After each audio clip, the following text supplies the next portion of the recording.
Welcome back to the beautiful and beastly Wondercat channel. Today we go over a really cool list that runs two different archetypes in tandem, similar to our Bluebirds list. Built upon the Pulsemon archetype, we have the likes of DP reduction, memory gain via combat, trashing both yours and your opponent's security. It's going to be a fun one.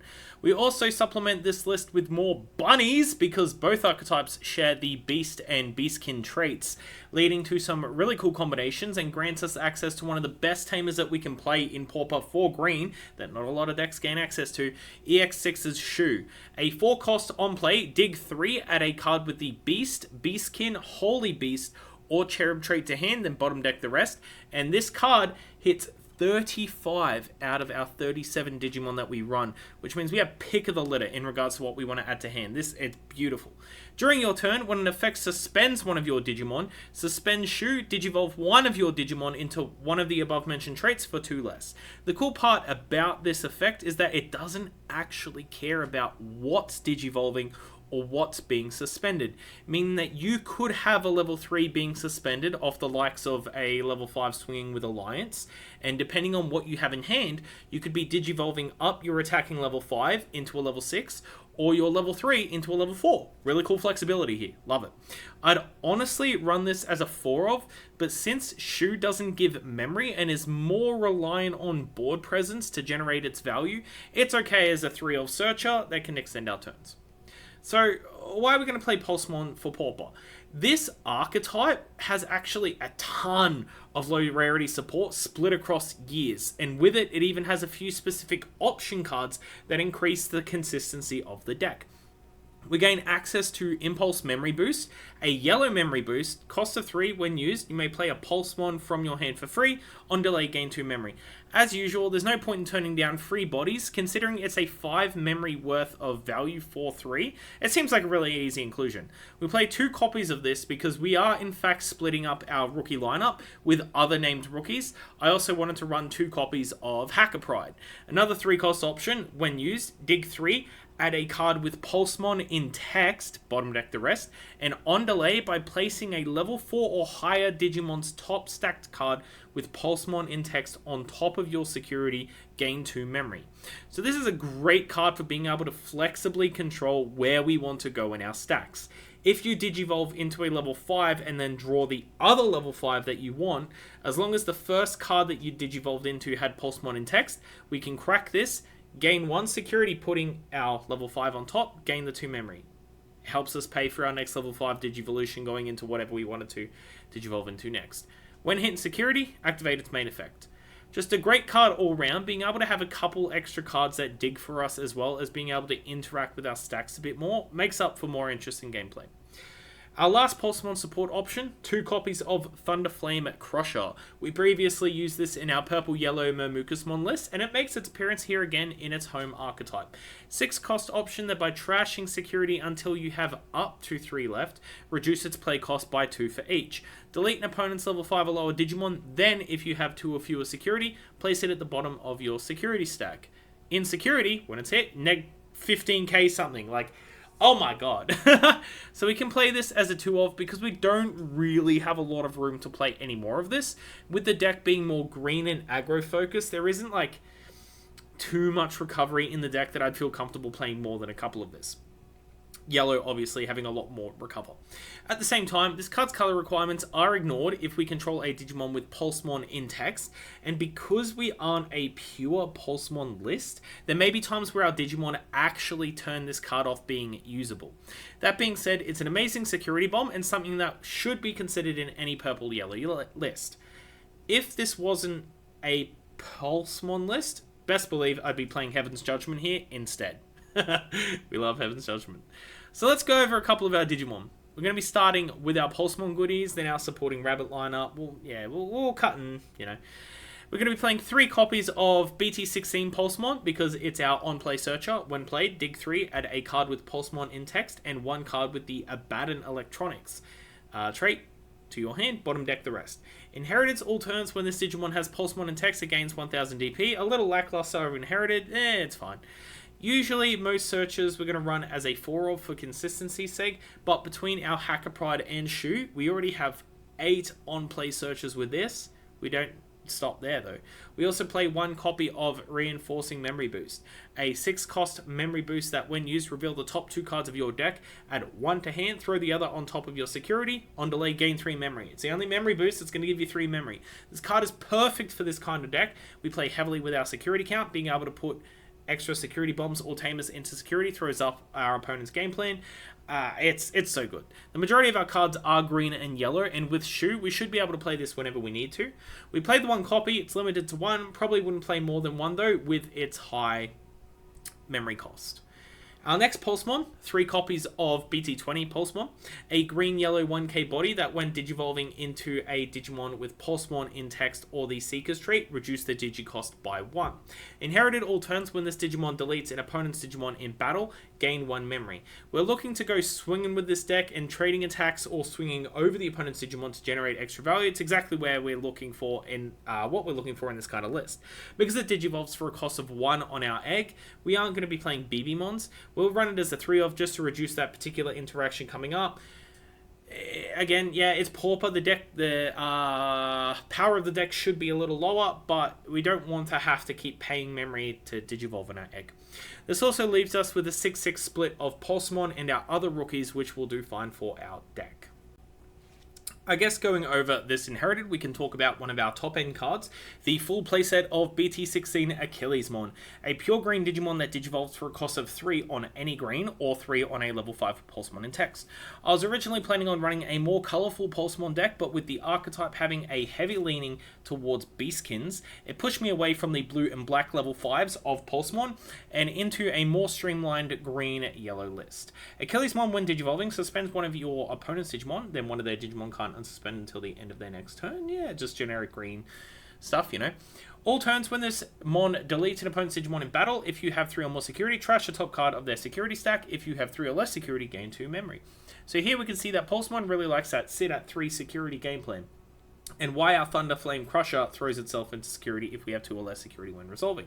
So with Achillesmon and our BT20 Pulsemon in a stack, we can swing into an opponent's suspended Digimon and kill it, potentially trashing a security, which is both better than piercing and just better than swinging at security, since they won't get any tamers or security bomb checks, plus we can gain up to 3 memory just during the attack. Achillesmon does sit at a lower 11k body, but that can of course be bumped up by our previously discussed BT16 Pulsemon to 12k.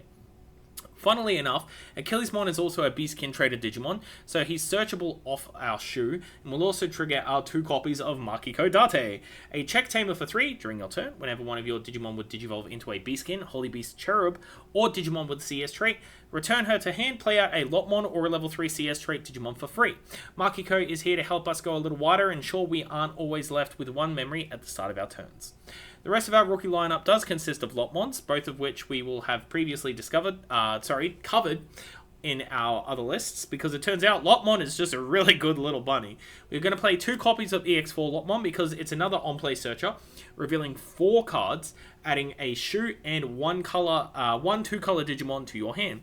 Being able to add Shu to hand off our rookies is great, and considering the majority of the deck is multicolored, this card basically has to be included in some quantity. I'd run this as a 4 of if its Inherited was a little more useful to us, but since we don't play with lines as much in this deck, it's kind of meh. Like, it's there, it's not, it's, you know. But being able to swing with something with alliance and then digivolve up for 2 less, it's not bad. Has to be multicolored though. Very important. Our other and last rookie, 4 copies of BT23's Lotmon, because it's another beast, so both our Lops are searchable off Shu, and it allows us to skip our level 4 and warp into Antilamon for a cost of 3 if we have the Makiko out. Now, we aren't looking to do this nearly as consistently as what we are in our Antila warp list, but it's a great archetypal inclusion, and with its Inherited being half decent whenever one of our other Digimon attacks, or suspends, I believe, neg 2k something, we can get rid of a pesky rookie or reduce the DP of potential threats for our Achillesmon to swing into. So with our Lotmons discussed, we may as well discuss our 3 copies of Antila, the BT23 CS version. We play this particular one for 2 reasons. 1, it's a CS trait, which matters for a different card we're going to be discussing at the end of the video.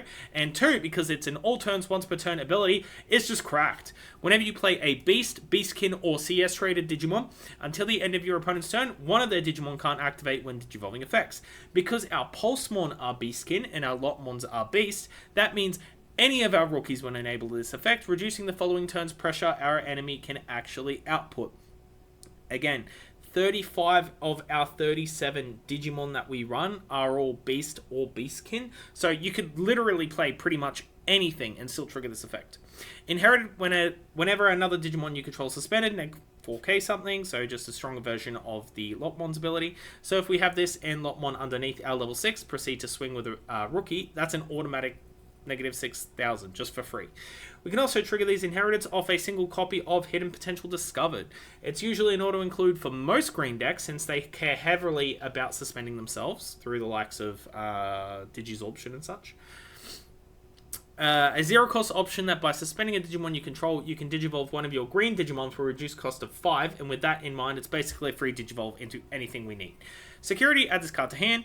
It's limited for a good reason. The card is a lot less universal in its usage, since unlike the other free memory zero-cost options that are all just straight up give memory at some cost, this can only be used to reduce Digicosts. That being said, this is a potential free 5 memory reduction versus the rests that are usually only 2, but they can be used for anything. I wasn't super fond on adding this into the list as, again, we don't care too much about going wide here or suspending our things, but it does trigger our Shu, and again can trigger our Antela and Lotmon inheriteds, so, I mean, we might as well play the one copy, right?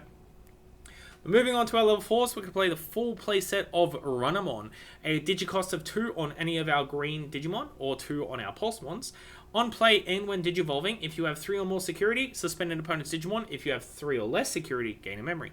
Another great max value card if we sit comfortably at 3 security, being able to suspend an enemy threat, get back to 1 memory, means this is a potential 1 cost Digivolution, or a potential 3 cost level 4, or even better, 0 cost Digivolution off of our BT20 Pulsemon, reducing its cost by 1. It's pretty good. Another all turns, while this Digimon has Pulsemon in text, gets plus 1k. With these mono green Pulsemon inclusions, our Achilles start to become more scary DP wise, and with their suspension effects, we have the potential to swing over what would originally be much stronger level 6 walls. Another Pulsemon level 4, 2 copies of BT20 Bulkmon. It is a Dragonkin, which leads it to be the only Digimon in this list that Shu can't add, but it can still be added off our Lotmon, our Hacker Pride, or our BT16 Pulsemon. A 6 cost, 6k body, Digi for 3, or 2 on our Pulsemons, or 1 on our BT20 Pulsemon. On play and when Digivolving, if you have 3 or more security, you may add the top security card to your hand. Then if you have 3 or less security, recover 1. So it's more or less just extra card draw. It's not my favorite card in the deck, but it gives us valuable card advantage, or just helps reduce our security count so we can get closer to 3 early game. Its inheritance, my favorite part of the card, another once per turn. Whenever this Digimon deletes an opponent's Digimon in battle, gain 1 memory. Helps fill out our Pulsemon numbers, our 2-color numbers, and keep popping off after swinging with a higher level threat. Our last level 4, the full playset of EX6 Turuimon. I don't know how this is meant to be pronounced. A fun little rabbit with alliance will Digi for 3 on our Pulses or 2 on our Lotmons. On play or when Digivolving, suspend a Digimon. This can target your own Digimon, so you can suspend this to trigger your Shu, Digivolve up for a reduced cost of 2 into the likes of our Antela for only 1, meaning we can go from a level 3 Pulsemon into Antela for 4, or a Lotmon into Antela for a cost of 3, which is pretty quick. It's not bad. Inherited when attacking, neg 2k something. A classic yellow inherited will help control the board, help our smaller Achillesmon get over bigger threats. Again, since everything is a Beastkin outside the previously mentioned Bulkmon, this Digivolution can also trigger our Makikos, which can have us spit out a Lotmon from hand for free. We only have 3 more cards to go over, folks. Don't worry, it's almost done. Our other level 5, 4 copies of BT20's Boutmon. This card is solid, and I mean like Malphite rock solid. An expensive cost of 4 off our Turuimons, or 3 off everything else. It's a 7 cost, 7k body with Fortitude. Unfortunately, it can't double as a secondary Antela effect since we can't put Tamers underneath our Digimon, because all of the hackers and such that do trigger this ability are in the higher rarities, rare or higher, which is, you know, quite unfortunate. Another all turns inherited. Whenever this Digimon deletes an opponent's Digimon in battle, gain a memory. So a natural Pulsemon line into Achillesmon has the potential to give us +3 memory on deleting an opponent's Digimon in battle, up to 5 if we have 3 or fewer security. And with our 5 memory boosts, we're playing in the deck, and our hidden potential discovered. This deck is like literally just memory, the deck. But to make sure we have all the value possible, we must include some way to play out our teams for free. And with that, we're going to play 1 copy of BT11 Pangiamon. Some of these names, man. A Digicost of 3 on our greens. Or a blue, but, we don't play blues. Another 7k body, and when digivolving, you may play a 4 cost or lower green or blue tamer from hand for free. This will, of course, allow us to free play our Shu, but unfortunately not our Makikos. It is also counted as having Leomon in name, which is very important for the final card we will be discussing. Inherited during your turn once per turn. Whenever you play a Digimon via an effect, one of your Digimon gains Rush for the turn. Very important. This card's inherited it's so cool, because that means that by digivolving this into our Achillesmon, triggering Makiko, returning herself to hand, we can play out a Lotmon that gains Rush for the turn, an interaction we don't typically see in green. We can also trigger this effect with our Pulsemons if we play an Impulse memory boost from hand, which allows us to play a Pulsemon from hand for free. It's a really cool one-off inclusion. Honestly, you could even warrant running it as a 2-2 split with our Antelas, but I think the control aspect of Antela is just too good to pass up on. The warp interaction with Lotmon counterpart, just skipping levels if you don't have them in hand just because you have certain other cards on board, very strong. And the fact that our level 5 Boutmon also has Fortitude means that he can also swing more aggressively, come back from trash if he has cards underneath him. So sadly, he's going to get the one-off inclusion. Our Ego, though, may as well cover him. EX4 Kokomon. Whenever an effect suspends one of your Digimon once per turn, draw 1. Not much to say, just a solid green support card. It's good for our Lops. It is going to be the only choice for us, I think. Like I said earlier, we can't play our BB-Mons. I think this is a better egg for the deck to allow us to Digivolve on our Lotmons versus Digivolving for free on our Pulsemons, unfortunately. But our last main deck card, and the card that we have been hyping up. Oh, man. I'll give you a minute to see if you can figure out what it is. It is going to be 3 copies of BT23's Bancho Leomon. This card ties the deck together. It is crazy. A massive 12k red and yellow body, a play cost of 12, reduced to 7 if your opponent has a Digimon with 10,000 DP or more. With an on-play when Digivolving effect, one of your other Digimon may Digivolve into a level 6 or lower Digimon with Leomon in its name, or the CS trait in the hand without paying its cost. End of turn, once per turn, one of your Digimon gains Raid for the turn, then that Digimon may attack.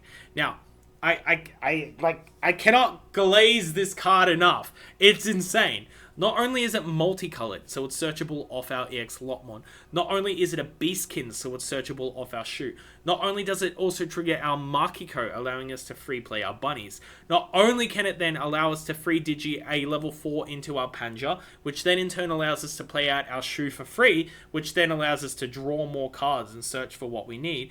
Or we can Digivolve our level 4s into Antela, once again triggering our Makiko, which allows us to turn off when Digivolving effects by playing one of our level 3 rookies. It also gives Pseudo Blitz and Raid, which can be hard played for 7. Wow, this card is so good, man. Just imagine we have an Achillesmon on board and our opponent has their own level 6. We start our turn at 3 to 4 memory. We just jam a Bancho Leo. We don't even free Digi. It's whatever. We just just throw him down on board. We pass memory to our opponents, put them at 3 or 4, whatever. End of turn, giving our opponent, giving our Achillesmon Raid, being able to attack into their biggest threat, killing it, getting back up to 5 memory, giving us back our turn and continuing on. This end of turn raid swing enables our Achillesmon so much, and it's amazing. On top of this, the card can even allow you to Digivolve one of your level 5s into another copy of itself if you're hard playing this. So even if you don't have Achillesmon, the card just, it combos with itself, then using its end of turn effect to just still swing with raid with your bigger and your stacked up Bancho Leomon. Bancho Leo is just pure boss energy, and I mean, like, why wouldn't he be? He has the boss trait. BT20's Bancho Leo was an absolute unit with the original regulation format, carrying Axel to win just about every tournament around that time. That's also at the time that I decided to make my Honeycomb Axel list. But this Bancho has his own deck to carry. He's going to Digivolve for a cost of 3 on our Antela or our Panja, or a cost of 4 on our Boutmon. All in all, I decided to play 3 of these in comparison to our usual 2 copies supporting level 6s, because this Bancho is just so universally good for what the deck wants to do, and I'm so happy I was able to come up with a list that could use and abuse this card, because Bancho Leo is probably one of my favourite level 6s, and I genuinely think this card is insanely strong, in this format at least. Deck list going to be up on screen for you guys now. It's going to be pretty cheap for you to build, all things considered, even with foiling it out, since very little in this deck has been reprinted in foil or higher rarity. Luckily, our big boss man Bancho has a release event foiling, so if the deck does grow on you, you can give him some love there. As always, thanks for watching. Hope you enjoyed this one. I'll see you in the next deck tech, where we try and build a 5 security check stack on one swing. Insane stuff to think about in this format. So until next time, keep on building them Pauper decks. Look after yourself. Ta-ta.